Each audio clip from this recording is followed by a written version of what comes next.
प्रभु यीशु के सामर्थ्य नाम में आप सबको जय मसीह की। Praise the Lord. आइए आज के इस दिन के लिए हम प्रभु का धन्यवाद करें, उसके महान अनुग्रह के लिए और मनन के लिए हम प्रभु के वचन को निकालें। मेरे साथ मत्ती के सुसमाचार उसका 25 अध्याय और उसके वचन 40 को निकालिएगा। इस प्रकार से लिखा है, तब राजा उन्हें उत्तर देगा, मैं तुमसे सच कहता हूँ कि तुमने जो मेरे इन छोटे से छोटे भाइयों में से किसी एक के साथ किया, वो मेरे ही साथ किया।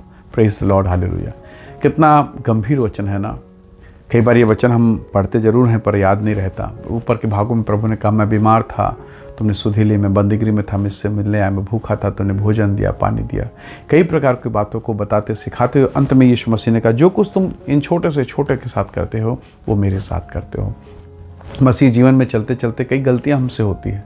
कलीसिया के बीच में, चर्च के बीच में, अपने लोगों के बीच में रहते, परिवार के बीच में रहते, कई गलतियां हम करते हैं। कई बार हम अपने आप को सोचते हैं कि मैं श्रेष्ठ हूँ, कभी सोचते हैं कि मैं आशीष क्यों नहीं पा रहा हूँ। मैं इतना प्रार्थना करता हूँ, मैं इतना उपवास रखता हूँ, प्रभु की उपस्थिति में चलता हूँ, क्या कारण है?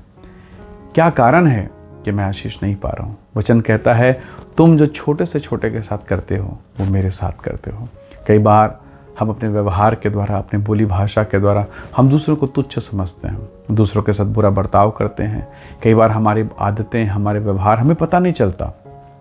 कई बार ऐसा होता है ना कि आप गाड़ी चला रहे हैं और अचानक से आपके मोटरसाइकिल से, आपके कार से किसी को ठोकर लग गया, वो गिर गया, आपको पता ही नहीं चला, अनजाने में हो रहा है। कई बार मसीह जीवन में हमसे अनजाने में बड़ी गलतियां होती है और हमें पता ही नहीं है कि हमारे जीवन के तरफ कौन ठोकर खा रहा है, किसको बुरा लग रहा है, किसको क्या लग रहा है। प्रभु के लोगों ऐसे दशा में, ऐसी परिस्थिति में हमें सचेत होने की आवश्यकता है, क्योंकि जो हम दूसरों के साथ कर रहे हैं वो वास्तव में हम अपने प्रभु के साथ कर रहे हैं। वो भी प्रभु के लोग हैं, वो भी परमेश्वर के लोग हैं। और वचन हमें सिखाता है कि एक दूसरे की सहायता करें। बंदीगृह में कोई है, आपका एक विश्वासी है, आपके चर्च का विश्वास जो बीमार है, लाचार है, कोई दुर्बल है, कोई पढ़ाई लिखाई में कमज़ोर, कई सारी ऐसी दुर्बलताएं, कई सारी ऐसी कमज़ोरियां होती है। और ऐसी दशा में हमारा व्यवहार उनके प्रति कैसा होता है? क्योंकि जब जो कुछ व्यवहार हम उसके प्रति करते हैं और फिर जब हम प्रभु के पास आते हैं तो प्रभु हमारे जीवन को देखता है। आपको याद होगा, प्रभु यीशु ने कहा, अगर तेरे भाई के मन में तेरे प्रति कोई बात है तो जाकर मेल मिलाप कर, अपने भेंट की वस्तु को छोड़ और जाके पहले मेल मिलाप कर, फिर मेरे पास आ। कितना स्पष्ट है ना परमेश्वर का वचन। कई बार हम अपने घर में, परिवार में, पत्नी के साथ, परिवार के लोगों के साथ हमारा व्यवहार अलग है। आपको पता है आपकी बेटी का जीवन सही नहीं, पति का जीवन या बेटे का जीवन सही नहीं, सास ससुर का जीवन या हो सकता है बहू का जीवन। तो हम इन चीज़ों से इतने कड़वाहट से भर जाते हैं और हम प्रभु के पास आते हैं, प्रभु मुझे आशीष दे। आपका हृदय कैसा है? जरा कल्पना कीजिए, कुम्हार जब एक मिट्टी के घड़े को बनाता तो मिट्टी से सारे कंकड़ पत्थर को निकालता है, एक एक छोटे से कंकड़ को। क्यों? क्योंकि उसे पता है अगर ये कंकड़ के साथ में अगर ये घड़ा बन गया और इसे भट्ठे में डाला जाएगा, जैसे आग की तपन होगी ये कंकड़ फूटेगा और ये घड़ा छेद हो जाएगा। वो कंकड़ वो अगर उसके साथ रहे तो नहीं चल पाएगा। कई बार हमारे साथ भी वैसा होता है कि हम अपने जीवन में बहुत सारी चीज़ों को रखे हैं और हम परमेश्वर के पास आते हैं। परमेश्वर चाहता है कि हम उसे साफ़ करें। क्यों वो चाह रहा है? कि वेदी में आने से पहले अपने आप को साफ़ करें। परमेश्वर के लोगों, कई बार हम अपने ही घर में, अपने ही परिवार के बीच में कई प्रकार के ऐसे कामों को करते हैं जिससे देखकर परमेश्वर का आत्मा शोकित होता है। प्रभु से मांगे कि प्रभु तेरा स्वभाव मुझे मिले, तेरा व्यवहार मुझे मिले। प्रभु का वचन हमें सिखाता है जैसा मसीह यीशु का स्वभाव, गलाती की आपने पढ़ा गलाती की किताब में, विशेष करके इफिसी के 2 अध्याय में, कि जैसा मसीह यीशु का स्वभाव वैसा तुम्हारा स्वभाव होना चाहिए। तो प्रभु के स्वभाव में कैसे आएंगे? नहीं, ये एकाएक नहीं होगा, ये अंश अंश करके धीरे धीरे होगा। और तब आप मसीह के लिए, दूसरों के लिए आशीष और महिमा का कारण बनेंगे, अपने घर के लिए ब्लेसिंग का कारण बनेंगे। परमेश्वर का दास, परमेश्वर का सेवक इस बात को प्रकट करता है। पौलुस ने इस बात को कलीसिया को कहा, जैसा यीशु का स्वभाव वैसा तुम्हारा हो। क्या हम यीशु के स्वभाव में ढल सकते हैं? बिल्कुल, तभी तो लिखा है। तो प्रभु के लोगों, ये धीरे धीरे परिवर्तन होगा।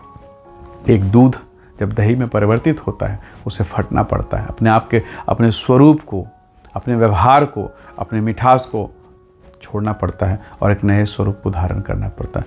हम में भी संसार का स्वरूप, संसार की आदतें पाई जाती हैं, पर हम मसीह के साथ रह के मसीह के स्वभाव में परिवर्तित होते हैं और दूसरों के लिए आशीष के कारण होते हैं। हालेलुया। सो परमेश्वर से प्रार्थना करें कि हमारे आसपास में जितने परमेश्वर के लोग हैं, हम उनके लिए आदर्श बने, हम उनके लिए आशीष का कारण बने। निश्चय जानिए, जब आप ऐसा करेंगे आप स्वयं आशीष पाएंगे। अब्राहम को कौन सी प्रतिज्ञा मिली? परमेश्वर ने अब्राहम से कहा, जो तुझे आशीष देगा मैं उसे आशीष दूंगा, जो तुझे कोसेगा मैं उसे श्राप दूंगा। इसका मतलब अब्राहम की आशीषें हमारे भी, हम अब्राहम की संतान। यदि आप किसी को कोसेंगे तो क्या होगा? हमें उल्टा श्राप मिलेगा।